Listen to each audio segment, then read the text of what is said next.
ಎಲ್ರಿಗೂ ನಮಸ್ಕಾರ. So that ಈ ವಿಡಿಯೋ ಏನಂತ ಹೇಳಿದ್ರೆ ನಾವು ವರಮಹಾಲಕ್ಷ್ಮಿನ ಹೇಗೆ ಮಾಡ್ತೀವಿ ಅಂತ ಹೇಳ್ಬಿಟ್ಟು ಅಂದರೆ ಕ್ಲೀನಿಂಗ್ ಹೇಳಿದ್ದೆ ವರಮಹಾಲಕ್ಷ್ಮಿ ಹಬ್ಬ ಹೇಗೆ ಮಾಡ್ತೀವಿ ಅಂತ ಒಂದು ವ್ಲಾಗ್, ಚಿಕ್ಕ ವ್ಲಾಗ್ ಮಾಡೋಣ ಅಂತ ಅಂದ್ಕೊಂಡೆ. ಸೊ ದಟ್ ಇದರಲ್ಲಿ ಏನಿರುತ್ತೆ ಅಂತಂದರೆ ಇವತ್ತು ಎಷ್ಟು ಗುರುವಾರ 4:30 ಟೈಮ್ ಆಗಿದೆ. ಸೊ ದಟ್ 4:30ಇಂದ ನಾಳೆವರೆಗೂ ವರಮಹಾಲಕ್ಷ್ಮಿವರೆಗೂ ನಾವು ಹೇಗೆಲ್ಲ ಮಾಡ್ತೀವಿ, ನಾವು ಹೇಗೆಲ್ಲ ಸೆಲೆಬ್ರೇಟ್ ಮಾಡ್ತೀವಿ ಅಂದರೆ ತುಂಬ ಆಡಂಬರದಿಂದ ಮಾಡಲ್ಲ, ಬಟ್ ಏನೇನು ಮಾಡ್ತೀವಿ, ಲಕ್ಷ್ಮಿಗೋಸ್ಕರ ನಾವು ಮನೆಯಲ್ಲಿ ಏನು ಮಾಡಿದ್ದೀವಿ, ಹೊರಗಡೆಯಿಂದ ಏನೇನು ತೊಗೊಬಂದಿದ್ದೀವಿ, ಹೇಗೆ ಮಾಡ್ತೀನಿ, ಹೇಗೆ ಸ್ಯಾರಿ ರ್ಯಾಪ್ ಮಾಡಿದ್ದೀನಿ, ಪ್ರತಿಯೊಂದೂ ಕೂಡ ನಾನು ನಿಮ್ಮ ಹತ್ರ ಶೇರ್ ಮಾಡ್ಕೊಳ್ಳೋಣ ಅಂತ ಇದ್ದೀನಿ.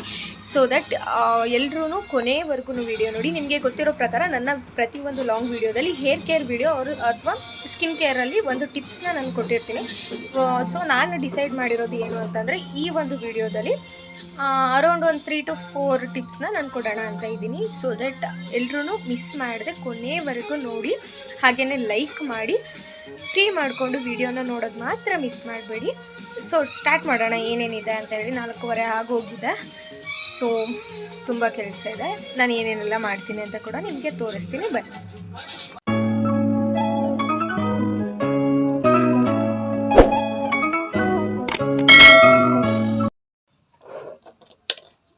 ಸೊ ಯೂಶ್ವಲಿ ನಾನು ಪೀತಾಂಬರಿ ಪುಡಿಯಲ್ಲಿ ದೇವ್ರದ್ದು ಅಂದರೆ ತಾಮ್ರದ ಬಿಂಗೆ ಆಗಿರ್ಬೋದು, ಬೇರೆ ಎಲ್ಲ ನಾನು ಪೀತಾಂಬರಿ ಪುಡಿಯಲ್ಲಿ ತೊಳಿತಿದ್ದು. ಬಟ್ ಇವತ್ತು ಇನ್ಸ್ಟಾದಲ್ಲಿ ಒಂದು ಟಿಪ್ಸ್ ನೋಡಿದೆ. ಸೊ ದಟ್ ಇದು ಹಿಂಗೆ ಯೂಸ್ ಆಗುತ್ತೆ ಅಂತ ನಾನು ನೋಡ್ತೀನಿ. ಇನ್ ಕೇಸ್ ಯೂಸ್ ಆಯಿತು ಅಂತಂದರೆ ನಾನು ನಿಮಗೆ ಶೇರ್ ಮಾಡ್ತೀನಿ, ಯಾವ ಥರ ಮಾಡಿದೆ ಇದು ಮಿಕ್ಸ್ನ ಅಂತ ಹೇಳ್ಬಿಟ್ಟು ಶೇರ್ ಮಾಡ್ತೀನಿ. ಬಂದು ಈಗ ಕ್ಲೀನ್ ಮಾಡ್ಕೊಬೋದು.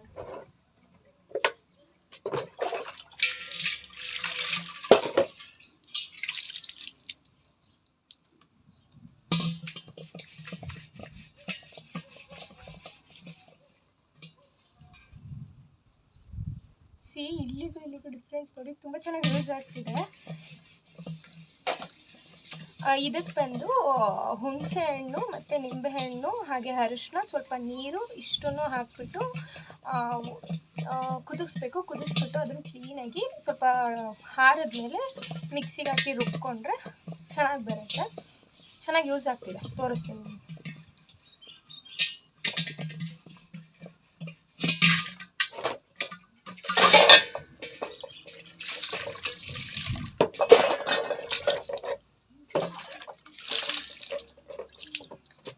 ಈ ಕಡೆ ನೋಡಿ ಆ್ಯಂಡ್ ಈ ಕಡೆ ನೋಡಿ, 1 2 ಚೆನ್ನಾಗಿ ಯೂಸ್ ಆಗ್ತಿದೆ.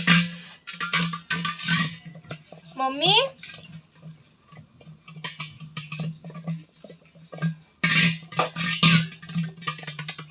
ಸೊ ಹೇರ್ ಕೇರ್ದು ಫಸ್ಟು ಟಿಪ್ಸ್ ಅಂತ ಬಂದರೆ ಫೆನಿಗ್ರಿಕ್ ಸೀಡ್ಸ್ ಅಂದರೆ ಮೆಂತ್ಯ ಕಾಳುಗಳನ್ನ ನಿಮ್ಮ ಒಂದು ಡೈಲಿ ರೂಟೀನಲ್ಲಿ ಸ್ವಲ್ಪ ಜಾಸ್ತಿ ಮಾಡ್ಕೊಳ್ಳಿ. ಅಂದರೆ ಮಾರ್ನಿಂಗ್ ಆದರೂ ನೀವು ತಿನ್ಬೋದು, ಅಥವಾ ನೀವು ಮಾಡೋ ಅಂಥ ತಿಂಡಿ ಅಡುಗೆಯಲ್ಲಿ ಕೂಡ ಯೂಸ್ ಮಾಡ್ಕೊಂಡ್ರೆ ಹೇರ್ ಗ್ರೋತಿಗೆ ತುಂಬ ಹೆಲ್ಪ್ ಆಗುತ್ತೆ. ಫೆನಿಗ್ರಿಕ್ ಸೀಡ್ಸ್ ಮೆಂತ್ಯ ಕಾಳು ಎಷ್ಟು ಯೂಸ್ಫುಲ್ ಅಂತ ಎಲ್ರಿಗೂ ಗೊತ್ತೇ ಇರುತ್ತೆ. ಸೊ ದಟ್ ಅದನ್ನು ಯೂಸ್ ಮಾಡಿದ್ರೆ ತಿನ್ನಿ. ಅಂದರೆ ಮಾಮೂಲಿ ಹೇರ್ ಗ್ರೋತ್ ಆಗೋದು ಓಕೆ, ಬಾಡಿಯಿಂದನೇ ಹೇರ್ ಗ್ರೋತ್ ಆಗೋದು ತುಂಬ ಇಂಪಾರ್ಟೆಂಟ್ ಆಗುತ್ತೆ. ಸೊ ದಟ್ ಫುಡ್ಡಲ್ಲಿ ಕೂಡ ಮೇಂಟೈನ್ ಮಾಡ್ಕೊಳ್ಳೋದಾದರೆ ಫೆನಿಗ್ರಿಕ್ ಸೀಡ್ಸ್ನ ಜಾಸ್ತಿ ತಿಂದರೆ ಬೆಟರ್.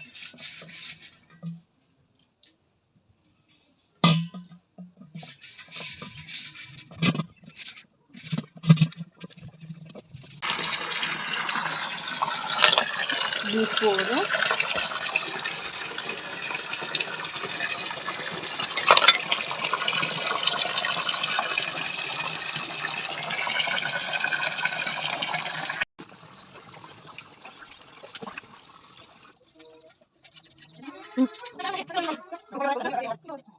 ಸೊ ಒಂದು 5 ಗಂಟೆ 5:30 ಅನ್ನೋ ಹಾಗೆ ಮನೆಯೆಲ್ಲ ಕ್ಲೀನ್ ಮಾಡಿದೆ. ಬಟ್ ಇನ್ನೊಂದು ಸಲ ಕಸ ಗುಡಿಸ್ಕೊಂಬಿಟ್ಟು ದೆನ್ ಅದಾದಮೇಲೆ ಮಮ್ಮಿ ಹೂವು ಕಟ್ಟೋದಿತ್ತು, ಹಾಗೆಯೇ ನಾನು ಸ್ವಲ್ಪ ಪೂಜೆ ಐಟಮ್ಸ್ನೆಲ್ಲ ರೆಡಿ ಮಾಡ್ಕೋಬೇಕಿತ್ತು. ಹಾಗಾಗಿ ಒಂದು ಸಲ ಮನೆ ಕ್ಲೀನ್ ಮಾಡ್ಕೊಳ್ಳೋಣ ಅಂತ ಹೇಳ್ಬಿಟ್ಟು ಮನೆ ಕ್ಲೀನ್ ಮಾಡ್ಕೊತಿದ್ದೆ.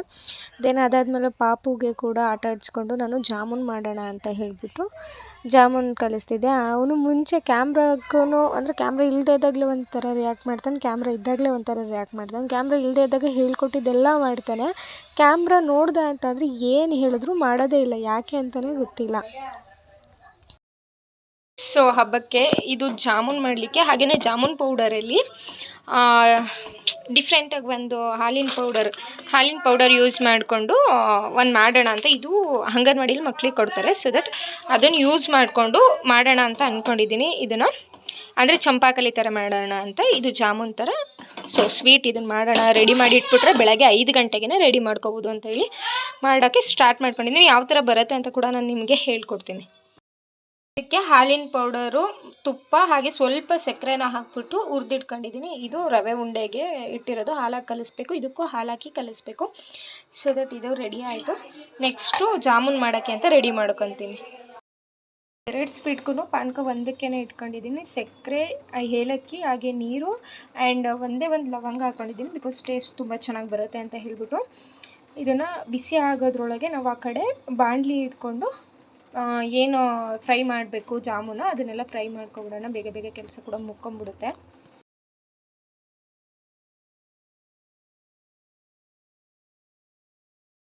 ಸೊ ನಾನು ಮಾರ್ಕೆಟಿಂದ ಯಾವುದೇ ರೀತಿ ತುಳಸಿ ತೊಗೊಬಂದಿರಲಿಲ್ಲ. ಒಂದು ರೀಸನ್ ಮನೆ ಹತ್ರನೇ ಇತ್ತು ಅಂತ ಹೇಳಿ. ಇನ್ನೊಂದು ಏನಂತಂದರೆ 250 ರುಪೀಸ್ ಒಂದು ಮಾರು ತುಳಸಿ ಆಗಿತ್ತು. ಸೊ ದಟ್ ನನಗೆ ಹೆಂಗಿದ್ರು ಮನೆಯಲ್ಲೇ ಇತ್ತು. ತುಳಸಿನ ಲಕ್ಷ್ಮಿಗೆ ಯಾರೂ ಮಡಿಸೋದಿಲ್ಲ, ಹಾಗಾಗಿ ನಾನು ತುಳಸಿನ ಜಾಸ್ತಿ ಅಗತ್ಯ ಇಲ್ಲ, ನನಗೆ ರಾಘವೇಂದ್ರ ಸ್ವಾಮಿಗೆ ಮಾತ್ರ ಬೇಕಿತ್ತು ಅಂತೇಳಿ ಸ್ವಲ್ಪ ತೊಗೊಬಂದೆ. ಸೊ ದಟ್ ಅದಾದಮೇಲೆ ಮಮ್ಮಿನೂ ಕೂಡ ಹೂವು ಕಟ್ಟೋಕ್ಕೆ ಅಂತಲೇ ಕುತ್ಕೊಂಡ್ರು. ಅದ್ರ ಜೊತೆಗೆ ನಾನು ಕೂಡ ಕುತ್ಕೊಂಡು ಮಾತಾಡಿಕೊಂಡು ಸೀರಿಯಲ್ ಬ್ಯಾಕ್ಗ್ರೌಂಡಲ್ಲಿ ಐ ಥಿಂಕ್ ನಿಮಗೆ ಕೇಳಿಸುತ್ತೆ ಅನಿಸುತ್ತೆ, ಸೀರಿಯಲೆಲ್ಲ ಬರುತ್ತೆ. ಸೊ ದಟ್ ನೋಡಿ ಇನ್ನೂ ಸ್ವಲ್ಪ ಮ್ಯಾಟರ್ಸ್ ಎಲ್ಲ ಡಿಸ್ಕಷನ್ ಆಗುತ್ತೆ ನೆಕ್ಸ್ಟು. ಸುಮ್ಮನೆ ಫೋನ್ ನಂಬರ್ ಕೇಳೋದಕ್ಕೆ ಕರೆದು ನಿಜವಾಗ್ಲೂ ನನ್ನ ಹತ್ರ ನಂಬರ್ ಇಲ್ಲ. ನಂಬರ್ ಕೇಳಕ್ ಬಂದಿದ್ಯೆ? ಹಾ ಹೌದು.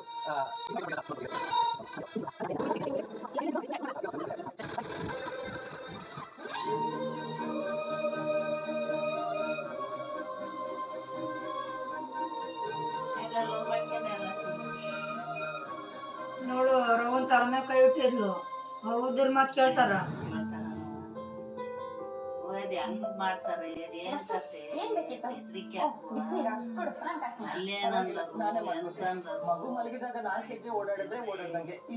ಅಷ್ಟೇ ಹೆಣ್ಣು ಅಷ್ಟೇ. ಮಳೆ ಬೆಳೆ ಏನೋ ಆಯ್ತಲ್ವಾ?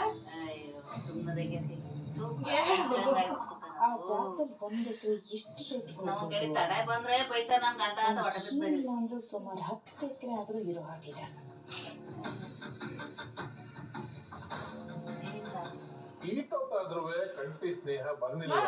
ಸುಮ್ನೆ ಹಂಗೇನಾದ್ರು ಧೂಳ್ ಕೊಡಿ ಇದಕ್ಕೆ ಸರಿ ಕೇಳೋದು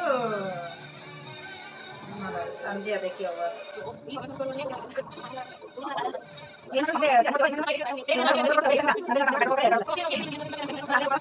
ಇದು ನಮ್ಮ ಮನೆಯಲ್ಲಿ ಹಳೆಯ ಅಜ್ಜಿಯವರೆಲ್ಲ ಯೂಸ್ ಮಾಡ್ತಿದ್ದು ಒಲೆ, ಅದು ಸೌದೆ ಒಲೆ. ಅದನ್ನು ಯೂಸ್ ಮಾಡೋದಿಲ್ಲ ನಾವು. ಬಟ್ ಪ್ರತಿ ವಾರ 2 ಸಲ ವಾರ ಮಾಡುವಾಗ ಅಂದರೆ ಪೂಜೆ ಮಾಡುವಾಗ ನಾನು ಎಲ್ಲನೂ ತೆಗೆದ್ಬಿಟ್ಟು ಅದಕ್ಕೆ ಕುಂಕುಮ ಮತ್ತು ರಂಗೋಲಿ ಎಲ್ಲನೂ ಹಾಕ್ತೀನಿ. ಬಿಕಾಸ್ ಲಕ್ಷ್ಮೀ ಸ್ವರೂಪ ಅಂತ ಹೇಳ್ತಾರೆ ಒಲೆನ, ಹಾಗಾಗಿ ಅದನ್ನು ಮಾಡ್ಕೊತೀನಿ.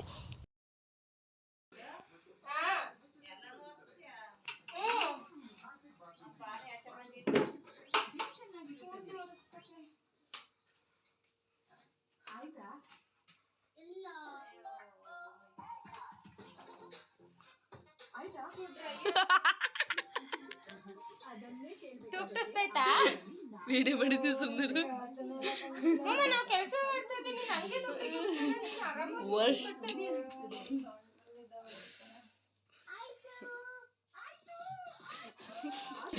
ಸೊ ಲೇಟ್ ಆಗಿರೋದ್ರಿಂದ ಪಾಪು ಕೂಡ ಮಲಗಿದೆ. ಅದಕ್ಕೆ ಅಕ್ಕನೂ ಸ್ವಲ್ಪ ನನಗೆ ಕಸ ಗುಡಿಸ್ಕೊಡೋದು ಎಲ್ಲನೂ ಹೆಲ್ಪ್ ಮಾಡ್ತಾ ಇದ್ಲು. ನೈಟ್ ಆಲ್ಮೋಸ್ಟ್ 11:30 12 ಆಗಿತ್ತು ಅನಿಸುತ್ತೆ ನಾವು ಮನೆ ಕ್ಲೀನ್ ಮಾಡುವಾಗ.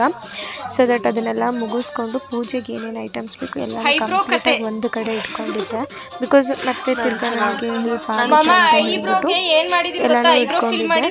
ಹಾಗೆಯೇ ನಾನು ಬಾಳೆಹಣ್ಣು ಹಾಗೆಯೇ ಕಬ್ಬಿಂದು ಜೆಲ್ಲಿ ಬರುತ್ತಲ್ಲ ಅದನ್ನು ನಾನು ಎಲ್ಲನೂ ಕೂಡ ಹೊರಗಡೆಯಿಂದ ತಗೋಬರ್ಲಿಲ್ಲ, ಇಲ್ಲೇ ನಮ್ಮ ಮನೆ ಹತ್ರ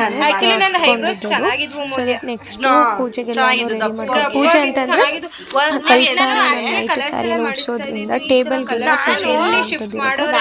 ಹಾಗಾಗಿ ಪೂಜೆ ಕೂಡ ಮಾಡ್ಕೊಂಡು ನೆಕ್ಸ್ಟ್ ಕಳಸ ಅಂದ್ರೆ ಪ್ರಾಣ ಪ್ರತಿಷ್ಠಾಪನೆ ಬಿಟ್ಟು ಪ್ರತಿಯೊಂದನ್ನು ನಾನು ಇವತ್ತು ನೈಟೇನೆ ರೆಡಿ ಮಾಡಿಕೊಂಡು ಬೆಳಗ್ಗೆ 6:15ಕ್ಕೆ ಮುಹೂರ್ತ ಬಂದಿದೆ ಈ ಸಲ. ಸೊ ದಟ್ ಅದನ್ನ ರೆಡಿ ಮಾಡ್ಕೊಳ್ಳೋಣ ಅಂತ ಅಂದ್ಕೊಂಡಿದ್ದೀನಿ. ಸೊ ನೈಟ್ ಎಷ್ಟು ಗಂಟೆ ನೆಕ್ಸ್ಟ್ ಹೇಳ್ತೀವಿ, ಕೊನೆವರೆಗೂ ನೋಡಿ. ಮಧ್ಯೆ ಮಧ್ಯೆ ಕೆಲವೊಂದು ವಿಷಯಗಳು ಕೂಡ ನಮ್ಗೆ ಗೊತ್ತಾಗ್ತಾ ಇರುತ್ತೆ. ಲಕ್ಷ್ಮಿ ಕೂರಿಸುವಂಥ ಟೈಮಲ್ಲಿ ಯಾವುದೇ ರೀತಿ ಯೂಸ್ ಮಾಡುವಂಥ ಬಟ್ಟೆ ಆಗಿರ್ಬೋದು ಅಥವಾ ಒಡವೆಗಳಾಗಿರ್ಬೋದು ಯಾವುದನ್ನು ಕೂಡ ನಾವು ಯೂಸ್ ಮಾಡಿರುವಂಥದ್ದನ್ನು ಹಾಕಬಾರ್ದು. ಹಾಗಾಗಿ ಆ ಒಂದು ಬೆಡ್ಶೀಟ್ ನಾನು ಮೊನ್ನೆ ಹೋಗಿ ಏನೋ ಒಂಥರ ಚೆನ್ನಾಗಿ ಅನ್ನಿಸ್ತಾ ಇತ್ತು ಕೂರಿಸುವಾಗ ಆಗಿರ್ಬೋದು. ಎಲ್ಲೋ ಒಂದು ಕಡೆ ಭಯ ಕೂಡ ಇರುತ್ತೆ ಆ ಥರ ಕೂರಿಸುವಾಗ. ಯಾಕೆ ಅಂತ ಹೇಳಿದ್ರೆ ಎಲ್ಲಾದರೂ ಸ್ವಲ್ಪ ತಿಳಿದೋ ಅಥವಾ ತಿಳಿದೇನೋ ತಪ್ಪು ಮಾಡ್ತೀವಿ ಅಥವಾ ಏನಾದ್ರೂ ಮಿಸ್ಟೇಕ್ ಮಾಡಿಬಿಟ್ಟು ನಾವು ಇದು ಮಾಡ್ತಿದ್ದೀವ ಅಂತ ಒಂದು ಭಯ ಕೂಡ ಇರುತ್ತೆ. ಅದೇ ಭಯದಲ್ಲಿ ನಾನು ಕೂಡ ಮಾಡೋಕ್ಕೆ ಸ್ಟಾರ್ಟ್ ಮಾಡ್ಕೊಂಡು ಇವಳು ಬಿಡಿಸ್ಕೊಡ್ತಾಳೆ ಅಂತ ಕಾಯ್ತಾ ಇದ್ರೆ ನಾನೇ ನಿದ್ದೆ ಬಂದೋಗುತ್ತೆ. ನನ್ನ ಮಗನ ಅಂದ್ರೆ ಕೆಲಸ ಮಾಡೋರಿಗೆ ನಿದ್ದೆ ಬರಲ್ಲ, ಕೆಲಸ ಮಾಡಿದವ್ರಿಗೆ ಅದೇನೋ ಮಮ್ಮಿ ಏನು ಮಮ್ಮಿ ಅದ ಹೆಸರು ಸಂತೆಲು ಚಿಂತೆ ಇಲ್ದವ್ರಿಗೆ ಸಂತೆಲು ನಿದ್ದೆ. ಏನ್ ಮಾಡೋದು, ಬೇಗ ಮಲ್ಕೊಬಿಟ್ಟು ಬೆಳಿಗ್ಗೆ ಬೇಗ ಎದ್ದು ನನ್ನ ಮಗ ಎದ್ಬಿಡ್ತಾನೆ. ಈಗ ಕರ್ಕೊಂಡು ರೂಮಿಗೆ ಹೋಗ್ಬಿಟ್ಟು ಅವ್ನ ಮಗ ಇದ್ರೆ ಕೆಲಸನೇ ಆಗಲ್ಲ. ಅವನಿನ್ನ ಎದ್ದಾಳಲ್ಲ, ಬೆಳಿಗ್ಗೆನೇ ಎದ್ದಾಳೋದು. ನೋಡ್ತೀನಿ ಬೆಳಿಗ್ಗೆ 8 ಗಂಟೆಗೆ ಎದ್ದಾಳಲ್ಲ, 6 ಗಂಟೆ 5 ಗಂಟೆಗೆ ಎದ್ದು ಬಿಡ್ತಾನೆ.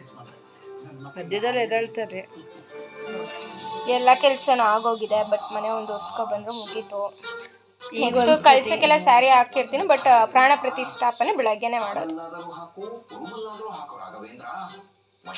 ಹಾಗೆಯೇ ನೈಟೇ ನಾವು ಮನೆಯೇ ಒರೆಸ್ಕೊತಿದ್ದೆ. ನೈಟ್ ಒಂದ್ಸಲ ಮನೆ ಒರೆಸಿದ್ರೆ ಮಾರ್ನಿಂಗ್ ಎದ್ಬಿಟ್ಟು ಮಾಡ್ಕೊಳ್ಳಿಕ್ಕೆ ಬೇಗ ಬೇಗ ಕೆಲಸ ಮಾಡ್ಕೊಳ್ಳಿಕ್ಕೆ ಕರೆಕ್ಟ್ ಆಗುತ್ತೆ ಅಂತ ಹೇಳಿಬಿಟ್ಟು ಮನೆ ಒಂದ್ಸಲ ಒರೆಸ್ತಾ ಇದ್ದೆ.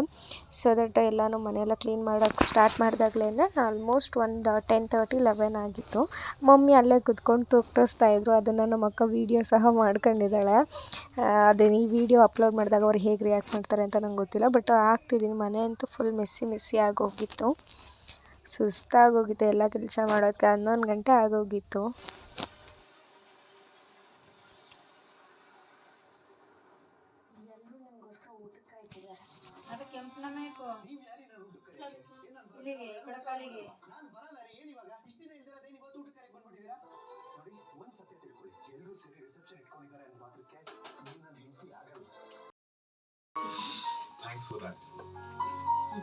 ಒಂದ್ ಹೆಣ್ಣಿನ ಜೀವನಕ್ಕೆ ಅನ್ಯಾಯ ಆಗ್ತಿದೆ ಅಂದ್ರೆ ನೋಡ್ತಾ ಹೇಗಿರೋದು ಹೇಳಿ ಬಳಕಂದ ಕಟ್ಬೇಕು. ಹೆಂಗ್ ಕಟ್ತಿರೋ ಜೊತೆಗೆ ಅವಳ ನಾದ್ನಿ, ಅವಳಿಗೋಸ್ಕರ ನಾನು ಏನ್ ಬೇಕಾದ್ರೂ ಮಾಡ್ತೀನಿ. ಅದಕ್ಕೆಲ್ಲ ಥ್ಯಾಂಕ್ಸ್ ಹೇಳೋ ಅವಶ್ಯಕತೆ ಇಲ್ಲ. ನಾವೆಲ್ಲರೂ ನೀನು ಸಂಜನಾ ಮದುವೆ ವಿಷಯ ಮಾಡಿರೋ ತಪ್ಪನ್ನ ಮುಚ್ಚಿಡೋವಾಗ ನಿನಗಿಷ್ಟ ಬಂದಾಗ ಅನ್ಕೋಬಹುದು, ಆದ್ರೂ ಬೇರೆ ಪರ್ಸನಲ್ ಸ್ಪೇಸ್ ಬಂದು ಪುಟ್ಟ ಮಾತು ಕೇಳಿಸ್ಕೊಳ್ಳೋದು ಮ್ಯಾನರ್ಲೆಸ್ ಅಂತಾರೆ. ಯಾರ್ ಪರ್ಸನಲ್ ಸ್ಪೇಸ್ಗೆ ಯಾರು ಬಂದಿದ್ದಾರೆ ಅಂತ ಎಲ್ರಿಗೂ ಗೊತ್ತು ಮನೀಷಾ. ನಿನ್ ಜೊತೆ ನಾನು ಏನ್ ಮಾತಾಡಿದ್ರು ವೇಸ್ಟ್.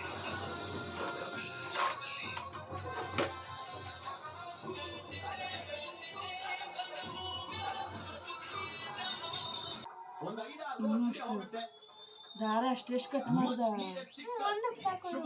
ಜಾಸ್ತಿ ಬೇಕಿತ್ತು. ವೀಕ್ ಟೈ ಬಿಕ್ಕೆ ಕೂರಂಗಿ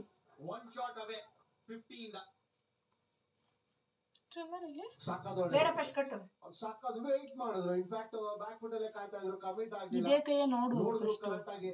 ಫಸ್ಟ್ ಇದೇ ಕೈಯ ನೋಡು.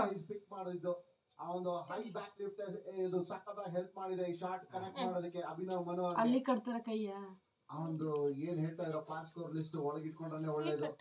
ಯಾಕೆಂದ್ರೆ ಪ್ರೆಷರ್ ಏನಾದ್ರು ಹ್ಯಾಂಡಲ್ ಮಾಡಕ್ ಆಗ್ತಾ ಇಲ್ವಾ, ಸಿಎ ಥಾಟ್ ಬಂದೇ ಬರುತ್ತೆ. ಬಟ್ ಮಳೆ ಇರೋದ್ರಿಂದ ಬೇಕೇ ಬೇಕು ಅಂದ್ರೆ ಎಷ್ಟು ರನ್ ಇರಬೇಕು. ಒಂದು ವಿಕೆಟ್ ಏನಾದ್ರು ಬಿದ್ರೆ ಅವಾಗ ಅವ್ರ ಕಡೆ ಇರುತ್ತೆ. ವಿಕೆಟ್ ಬಿದ್ದಿರ ಇಲ್ಲಿ ಒಂದು ಹಾಕಬೇಕಾಗಿತ್ತು, ಏಕೆಂದ್ರೆ ಇಲ್ಲೊಂದು ಸುತ್ತ ರೈಟ್ ದಿಕ್ಕಿಗೆ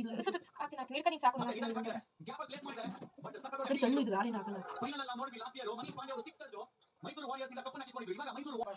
ಸೊ ಅಲ್ಲಿ ಸ್ವಲ್ಪ ರೆಡಿ ಆದಮೇಲೆ ಇಲ್ಲಿ ಕಳ್ಸೋಕ್ಕೆ ರೆಡಿ ಮಾಡ್ಕೊಳ್ಳೋಣ ಅಂತ ಹೇಳಿಬಿಟ್ಟು ಒಂದು ಬಿಂದಿಗೆ ಹಾಗೆ ಒಂದು ತಾಮ್ರದ ಚೊಂಬು ಏನಿರುತ್ತೆ ಅದಕ್ಕೆ 2 ಕೋಲ್ ಕಟ್ಟಿ ಹಾಗೆ ಎಲ್ಲನೂ ರೆಡಿ ಮಾಡಿಕೊಂಡು ಫುಲ್ ಹ್ಯಾಂಡ್ಸ್ ಲೆಗ್ಸ್ ಏನೇನಿದೆ ಅದೆಲ್ಲನೂ ಫಿಕ್ಸ್ ಮಾಡ್ಕೊಳ್ಳೋಣ ಅಂತ ಹೇಳ್ಬಿಟ್ಟು ನನಗೆ ಅಕ್ಕ ಹೆಲ್ಪ್ ಮಾಡಿದ್ಲು ಈ ಸಲ. ಲಾಸ್ಟ್ ಟೈಮ್ ನಾನು ಒಬ್ಬರೇ ಎದ್ದಿದ್ದರಿಂದ ಸ್ವಲ್ಪ ಕಷ್ಟ ಅನ್ನಿಸ್ತಿತ್ತು, ಬಟ್ ಈ ಸಲ ಅಕ್ಕ ಕೂಡ ಬೈದ್ಲು, ಹಾಗಾಗಿ ಅವಳು ಕೂಡ ಸ್ವಲ್ಪ ಹೆಲ್ಪ್ ಮಾಡಿದ್ಲು. ಸೊ ನಾನು ಮೊದಲೇ ಹೇಳಿದ್ದ ಹಾಗೆ ಮಧ್ಯೆ ಮಧ್ಯೆ ಹೇರ್ ಕೇರ್ ಟಿಪ್ಸ್ ಹೇಳ್ತೀನಿ ಅಂತ ಹೇಳಿದೆ. ಸೊ ದಟ್ ಹೇರ್ ಕೇರ್ ತುಂಬ ಹೇರ್ ಫಾಲ್ ಆಗ್ತಿದೆ, ನನ್ನ ಹೇರ್ ಗ್ರೋತೇ ಆಗ್ತಾಯಿಲ್ಲ, ಸೊ ತುಂಬ ಡಲ್ ಆಗಿದೆ ಅಂತ ಅಂದವ್ರಿಗೆ ನೀವು ರೋಸ್ಮೆರಿ ಲೀವ್ಸ್ ಅಂತ, ಡ್ರೈ ರೋಸ್ಮೆರಿ ಲೀವ್ಸ್ ಅಂತ ಅಮೆಝಾನ್, ಫ್ಲಿಪ್ಕಾರ್ಟ್, ಮೀಶೋ ಎಲ್ಲದರಲ್ಲೂ ಸಿಗುತ್ತೆ. ಬಟ್ ನೋಡ್ಕೊಂಡು ರೇಟಿಂಗ್ಸ್ ನೋಡ್ಕೊಂಡು ತೊಗೊಳ್ಳಿ. ಸೊ ದಟ್ ಅದನ್ನು ವೀಕಲ್ಲಿ 2 ಸಲ ಅಥವಾ 3 ಸಲ ನೀರಲ್ಲಿ ಚೆನ್ನಾಗಿ ಕುದಿಸಿ ಆ ನೀರನ್ನು ನಿಮ್ಮ ಹೇರ್ಗೆ ಹಾಕ್ಕೊಳ್ಳಿ. ಹಚ್ಕೊಂಡು ಅಂದರೆ ಒಂದು ಹಾಫ್ ಆನ್ ಅವರ್ 1 ಅವರ್ ಬಿಟ್ಬಿಟ್ಟು ಹೇರ್ ವಾಶ್ ಮಾಡಿ. ತುಂಬ ಚೆನ್ನಾಗಿ ಹೇರ್ ಗ್ರೋತ್ ಆಗುತ್ತೆ. Hair fall, mainly hair fall ಕಡಿಮೆ ಆಗುತ್ತೆ.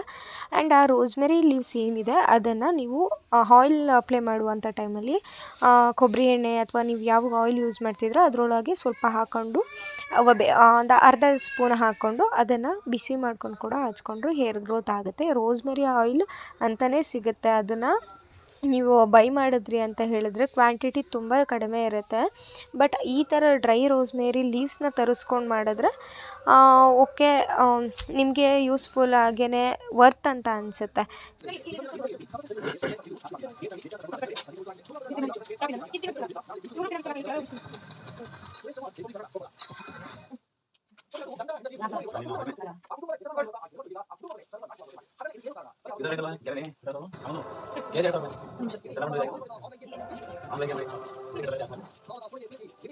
ಇವಾಗ ಕೆಲಸ ಎಲ್ಲ ಮುಗೀತು. ಇವಾಗ ಆಲ್ಮೋಸ್ಟ್ 12:30 ಆಗಿದೆ. ಇವಾಗ ಮಲ್ಕೊಂಡು ಬೆಳಗ್ಗೆ 4 ಗಂಟೆಗೆ ಅಲಾರಾಮ್ ಇಟ್ಕೊಂಡಿದ್ದೀನಿ. ಎಷ್ಟು ಗಂಟೆಗೆ ಎದ್ದೇಳ್ತೀನಿ ಅಂತ ಗೊತ್ತಿಲ್ಲ. ಸೊ ದಟ್ ಎಲ್ಲನೂ ರೆಡಿ ಮಾಡಿದ್ದೀನಿ. ನೆಕ್ಸ್ಟು ಹೇಗೆ ಮುಖವಾಡ ಹಾಕಿದಾಗ ಲಕ್ಷ್ಮಿಗೆ ಹೇಗೆ ಕಾಣಿಸುತ್ತೆ, ಪ್ರಾಣ ಪ್ರತಿಷ್ಠಾಪನೆ ಮಾಡಿದಾಗ ಹೇಗಿರುತ್ತೆ ಅಂತ ಹೇಳ್ಬಿಟ್ಟು ಎಲ್ಲನೂ ವೀಡಿಯೋ ಮಾಡ್ತೀನಿ. ಸೊ ದಟ್ 4 ಗಂಟೆಗೆ ಎದ್ದು ಮತ್ತೆ ಮನೆಯೆಲ್ಲ ಕ್ಲೀನ್ ಮಾಡಿ ಪೂಜೆ ಸ್ಟಾರ್ಟ್ ಮಾಡೋಣ. ಬಾಯ್, ಗುಡ್ ನೈಟ್. ಸಾರಿ 12:30 ಆಗೋಗೈತೆ, ಹಾಗಾಗಿ ಗುಡ್ ಮಾರ್ನಿಂಗ್. ಸೊ ಇಷ್ಟು ಪಾರ್ಟ್ 1 ಆಗಿರುತ್ತೆ. ಪಾರ್ಟ್ 2 ಅಲ್ಲಿ ಕೂಡ ವರಮಹಾಲಕ್ಷ್ಮಿ ಹಬ್ಬದ ವೀಡಿಯೋ ಸಿಗುತ್ತೆ ನಿಮಗೆ. Thank you.